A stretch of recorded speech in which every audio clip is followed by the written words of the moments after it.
শ্রাবণ মাসের প্রথম সোমবার সবার কাছেই কিন্তু প্রিয়, কিন্তু এবছর আমাদের বাড়িতে প্রথম সোমবারটা পালন করা যাবে না। হাই হ্যালো এভরিওয়ান, কী অবস্থা সবার, কেমন আছেন সবাই? এই যে নিজেকে একবার আয়নায় দেখি আর ভাবি কি ছিলাম আর কি হয়ে গেছি, নিজেকে যেন কোথায় হারিয়ে ফেলেছি। বাচ্চা হওয়ার পর আসলে নিজের জন্য সময় বার করা অনেক কষ্ট হয়ে গেল। স্নান পুজো তো কমপ্লিট করে নিয়েছি, ঘর গুছিয়ে নিয়েছি, গাছ থেকে একটা পাকা পেঁপে পাড়তে গিয়েছিলাম, সাথে কাঁচাটাও পড়ে গেল, তো রেখে দিয়েছি, কাঁচাটা রান্না করে খাবো। আর এদিকে রান্না বসিয়ে দিয়েছি। রান্নাতে আজকে করছিলাম ঝিঙে ভাজি, আর এদিকে বানাচ্ছি নিরামিষ ঘ্যাট। তো নিরামিষ ঘ্যাটের মধ্যে বেশিরভাগ সবজি বাড়ির ছিল, পুঁই ডাঁটা, কুমড়োর ডাঁটা, কাঁঠালের বীজ, ওইগুলা।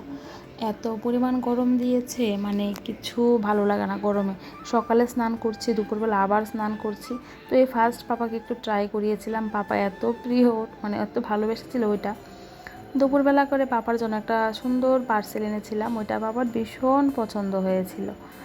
আর একটু আমরা মাখা খেয়েছিলাম। একটা সময় এই টক ফল দেখলে আমি পাগল হয়ে যেতাম, এখন না ওই দিনগুলো আর নেই যে টক ফল দেখলে ভালো লাগে, ওই দিনগুলো আমার আর এখন আসে না, ভালো লাগে না টক খেতে, এরকম ব্যাপার হয়ে গেছে। পাপা ওর বাবাকে দেখলে ভীষণ এক্সাইটেড হয়ে যায়।